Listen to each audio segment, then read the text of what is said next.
3, 2. Go ahead.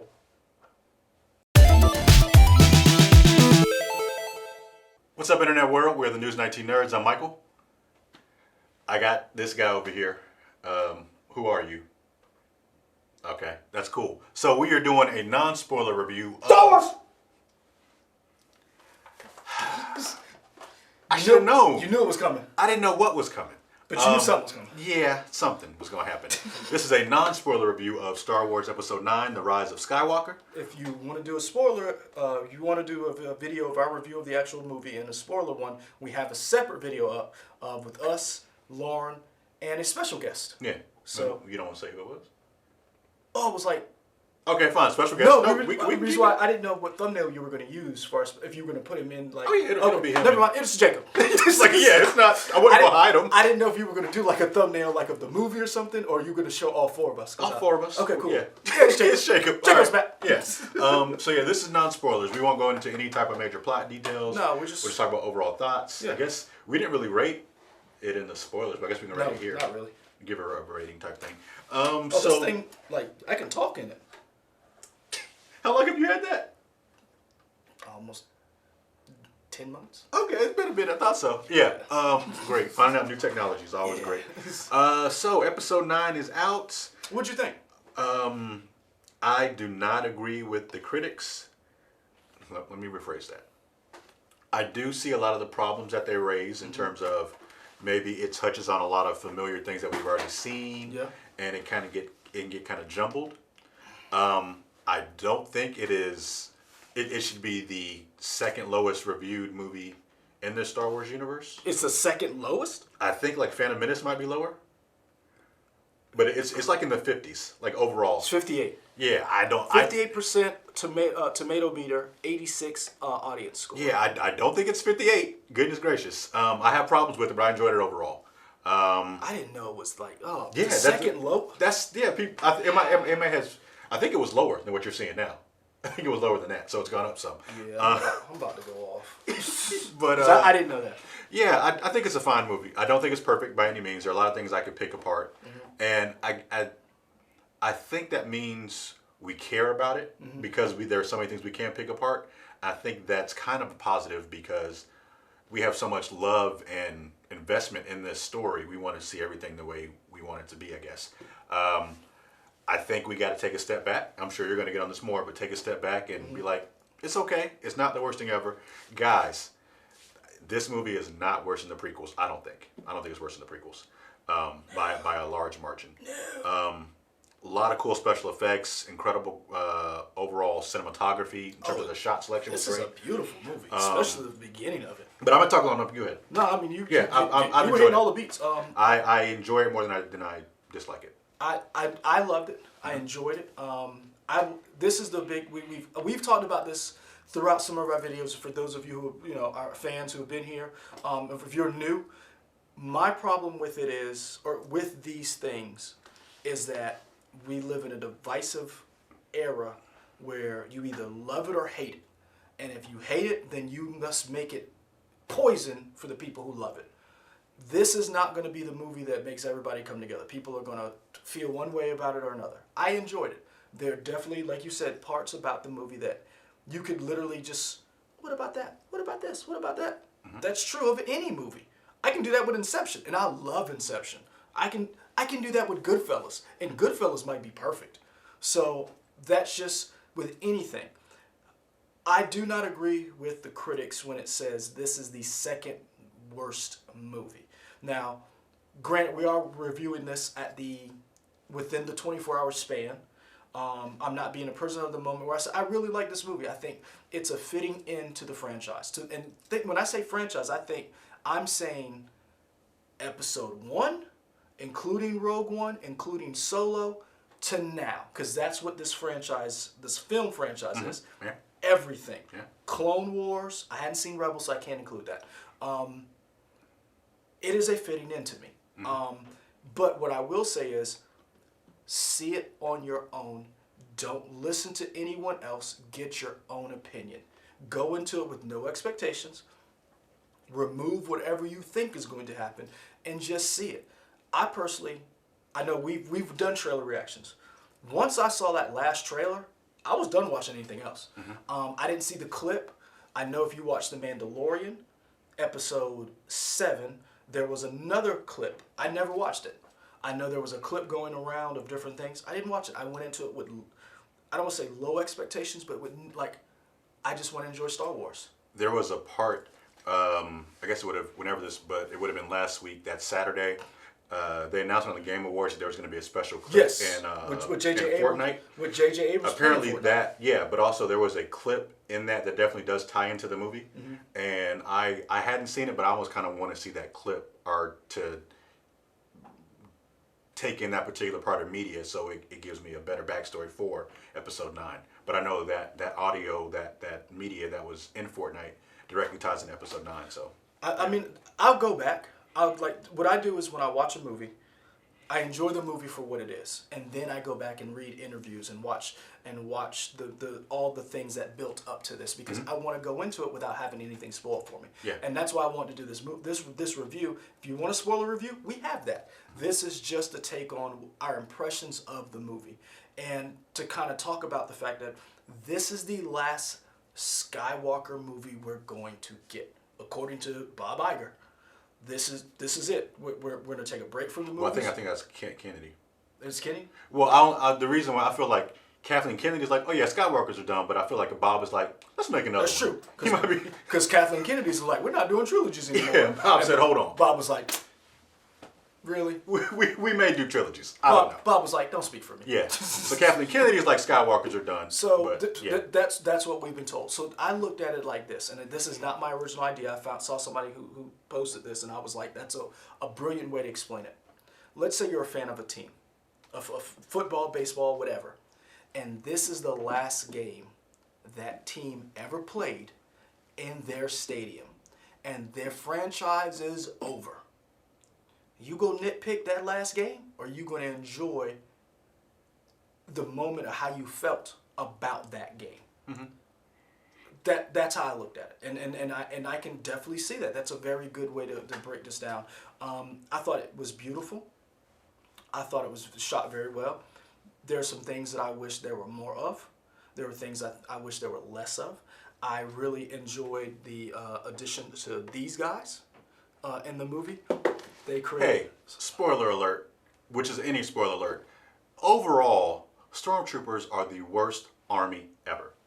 You think so? Yes. And I was trying to figure, in my mind I was trying to be like, who is the worst army? I mean, just in terms of like shooting and getting shot, like their armor never works. I'm just throwing it out there, that's all. See, I always looked at Stormtroopers as they won by overwhelming force. So it's not like it wasn't quality, it was quantity. Yeah, like they just threw people at the wave. Like you had to fight waves of them. Yeah, okay. And the other thing too, what I felt was that Stormtroopers do very well is that take a bullet or take a laser bolt. they can take a laser bolt, but there were so many of them with technology that they had so much of the nice stuff. So it didn't matter if they were the best shot if 37 people are shooting at you. So, and I felt like depends on which Stormtroopers they were. Because them Death Troopers, the Scarif Troopers. But your General Stormtrooper's garbage. But to me. But this is the thing we learned. Finn was a stormtrooper, and not every stormtrooper wanted to be a stormtrooper. True. It wasn't like this army of stormtroopers were not the stormtroopers we were used to in the Clone Wars. True. Because the Clone Wars were bred to fight. These stormtroopers, which we learned in Force Awakens, were conscripted. Yeah. Conscripted. So that doesn't mean every single one of these people. It's like the draft. Everybody don't want to fight. Yeah, but if somebody's shooting at me, I feel like I would learn to try and shoot at them better. That depends on if the person shooting at you really deserve, like you may shoot back, but you may say, I ain't even going down there. Okay. So that's how I looked at them. I really enjoyed seeing these guys on screen. There was a lot of characters that I was like, ooh, I'm gonna buy that. I was gonna buy that. Lando's introduction, Lando's part in this was very well done to me. I felt like Poe to me was redeemed in this movie. Okay. Because I felt like his characterization, not to bash Last Jedi, was not right for me, for his character, how I felt. Paul don't know how to follow orders. He really don't. You don't. You shouldn't be where you are in the military anymore, sir. You should be court-martialed. But I will say this. This movie made me appreciate The Last Jedi more. Okay. A little bit more. I will say this. The Last Jedi gets a lot of heat. That is one of the best-looking Star Wars movies with some of the spectacle that you got in that movie. And this one duplicates that. This one, well, you say it makes you appreciate Last Jedi. To me, it makes me appreciate the Marvel Cinematic Universe. Go on. Go on. Yes. In terms of, say what you want to about whether they're boring or they're formulaic or whatever, or they're all the same. Over 20 movies in 10 years, They told a concise. they told a through line that you can follow. This one is a little bit harder. Now, granted, they had 40 years, so I mean, you kind of forget stuff. It's not, you have that recency bias, but it's very relatively easy to follow the through line in the Marvel Cinematic Universe movies. Oh yeah. This movie is definitely, and we talked about it in our spoiler alert, but I had said, I wish there was a world where J.J. Abrams got to direct in episode 8 so we could kind of see what his vision was for that movie. Because I like 8, but there's a lot of stuff they do in 9 that they feel like they have to kind of course correct because Agreed. Abrams couldn't, because it was Johnson's film and not Abrams' film. And see, this is the problem that I have with Star Wars, that we again talked about in our spoiler video, that I felt that Harry Potter did well, Marvel did exceptionally well, and there's other trilogies that have done this, or franchises. I think James Bond, the Daniel Craig, did not do this well. Is you can have different directors tell a story, as long as the story is the same. Yeah. And J.J. Abrams came in with a story. Rian Johnson had a different story. Yeah. And they weren't on the same page as far as theme throughout the through. And I think what really suffers is that Rian Johnson did this is the thing I think. Rian Johnson did a very good movie. He did not do a very good Star Wars movie. And I would love to see. I feel like you're stealing my line from Black Panther. But I ain't mad. I actually got that from Dan Murrell. Okay. Dan Murrell, you stole that from me in Black Panther. Yeah. Come at me, Dan Murrell. Let's not pick fight with Screen Junkies. Hey, if Screen Junkie recognizes us, I will take that publicity. Friend of the show, Screen Junkie, recognize us. Let's get this started. Let's not pick a fight with fandom. Hey, we met Dan Murrell. He's a nice dude. We got photos. It was so wild. Like, because I didn't know who he was. Yeah. And then, like, he literally was sitting next to us in San Diego when we went out there. And, like, seeing him now, and, like, I met that dude. Yeah. And honestly, I feel like, and I know this is wild, we've met other people. We've met William Shatner. I met Anthony Anderson. Yeah. I kind of feel like it was more cool to meet Dan Murrell. Well, only because he's kind of like where we want to be at, right, in terms of being able to cover that stuff. I don't even think it's that. It's more or less like, it was more real to me that we met Dan Murrell. Okay. And he was just like, hey, how you doing? Yeah. And versus you're meeting this star. Yeah. And I was like, I met William Shatner, and it's still one of the highlights. But it was like, thinking back now, I say, oh yeah, I met William Shatner. And then I'm like, I met Dan Murrell. Yeah. So, long tangent, Yeah. I will say this. I would love to see a Rian Johnson trilogy or standalone film. Give him his own, because I've said this before. Rian Johnson is a brilliant filmmaker. Say what you will about The Last Jedi. It is exceptionally well shot. It is beautiful. It has some of the best, to me, has one of the best lightsaber fights of all time. The throne room scene, you can't touch that. This is a man who's done Brick, Looper, and Knives Out. I think there was another movie too. I can't remember what it was. Last Jedi? No, something else. Oh, okay. So that's what I feel about Rian Johnson. I would love to see him do another set of Star Wars film. Let me see what he does. But I do agree with you that they kind of did a disservice, because I think they didn't know where they were going. They were kind of making it up as they go along. Excuse me. And I hope what Disney does after this film is that they say, okay, you know what? We're going to come up with a story. We're going to flesh the story out, and then we're going to get the directors to execute said story. And I think that's where they made their mistake in episode 7, 8, and 9. I think that's where they need to, what is it? Those are only 3, those are the main ones I know in that. Yeah. Go down. Just go down. No. I tried that. It wasn't there. No, yeah, it You was. keep talking. Shut up. No, go down to No, it I want to do it it. says director. Literally, you click on it. That just says known for. I was right. He ain't known for Brothers Bloom. He ain't known for that. I didn't say what he was known for. Oh. I just said he directed something else. That's all I said. I didn't say he was known for. I thought you meant. I was like, because No. Brothers Bloom was not that great. No, I just said he was directing something else. Go I ahead. don't even remember that movie, really. Came out 2008, according to IMDb. I remember a lot of things. There we go. All right, what were you talking about? But no, I really enjoyed this movie. I think as it is a fitting end to a franchise that has spanned 40 years, beginning with 1977. And I think this, I will say this. I know we're literally doing the same thing. We're critiquing a movie. Don't listen to the critics. Go see the film for yourself. Make up your own mind. Because you mentioned the tomato meter, whatever, it's a 58. There's no way in the world this movie is just as bad as the Phantom Menace. I think some of these people are nitpicking the movie and playing into that whole let's dissect everything. There were people who did not like the original Star Wars, Empire Strikes Back, Return of the Jedi. Go to StarWars.com and you can see some of the reviews of people who were like, it's pedantic. It's pedantic. They literally ridiculed these movies, and they were like, oh, it was just flashy. Like if you like Buck Rogers, you'll like this, but for anybody else, there are people who poo-pooed that. And I say this, I've said this before, I'll say it again. Siskel and Ebert didn't like Home Alone. So don't listen to critics and think, oh, they know best. Because they don't. They're giving their opinion based on some of the movies that they like and what they think film is. We don't know best. Yeah. We've said before, Michael likes trash movies. He'll go, I watched Ad Astra. Did not like it. I gave it to Michael. Hey, let me know what you think. He still go watch it. I think it's a bad movie. No disrespect to Brad Pitt, but I just don't think it was that good. The critics hated Venom. The first 30 minutes of that movie, I could have done without. Guess what? The last half of that movie, Act 2 and 3, amazing, hilarious. So don't listen to critics and then be like, see, the movie is trash. I told you it sucked. We need to take that out of this discussion, that toxic fandom, because you're going to run off people who are going to deliver some great movies, write some great scripts. But if you guys keep doing this whole, this sucks.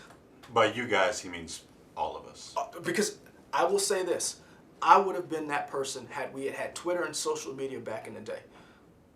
I can honestly say that, and I'm telling you, don't do that, because this is someone's first Star Wars trilogy. And don't be those people, because when you started, think about it, when people started watching Star Wars, the prequels were their introduction to Star Wars. Mm-hmm. And you slamming them and saying, that's not Star Wars, and that's not my Star Wars, guess what? They're no longer going to want to be a part of this fandom because you've run them off. I think it's how we communicate with each other. And I think that is why we got the movie we got. Mm-hmm. Because they're trying to appease some people and deliver a movie. What would you give it out of 5 somethings? I'd give it a 3.5, a 4. It waffles back and forth between those lightsabers, force powers. Okay.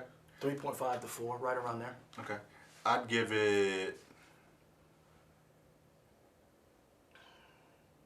2.75. Really? Yeah. Okay. 2.75 out of 5.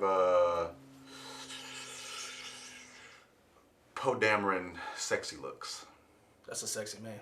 I tell you, boy, Poe Dameron has sexual chemistry with everybody in this movie, and I ain't mad at him. I ain't mad at him. He has sexual chemistry with C-3PO. I mean, yeah, get it, Poe Dameron. I ain't mad at you, Bo. Hey. If you walked, oh, yeah.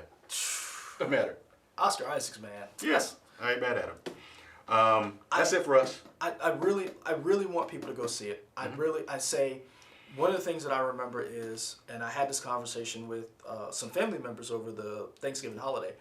They wanted to go pick a movie, and they were waffling back and forth between Queen and Slim and Knives Out. And I remember one of my cousins saying, well, the tomato meter, and I was like, I don't care what the critics say, because there are movies that critics will lambast. Remember this, Shakespeare in Love won the Oscar over Saving Private Ryan. Do you remember Shakespeare in Love? Or do you remember Saving Private Ryan? Which one do you think is a better movie? I remember them both. I remember them both. I know which one I watch. So I say that to say, watch it, come up with your own opinion. Think for yourself and say, hey, I like certain parts of it. I didn't. And let's discuss it civilly. Come back after you watch it. Let us know what you think. Say, hey, I like this part, I didn't like this part. But don't be a troll and don't spoil certain parts of the movie, because this could be someone's first introduction to this. And then we can introduce that person to the Clone Wars, the original trilogy, the prequels, Rebels, Resistance, the comics that Marvel makes, the books from Chuck Wendig. There's an entire universe that you can pick and choose what is your Star Wars. But I'll be honest with you, all of it's Star Wars. Get over it. Boom. You done? Yeah. Okay. Soapbox over. Okay. Like, comment, subscribe on this video as he puts another helmet back on. You can find us here on YouTube. In addition to YouTube, you can find us on Instagram, Twitter, Facebook, and WOTX.com. And we're... May the force be with you.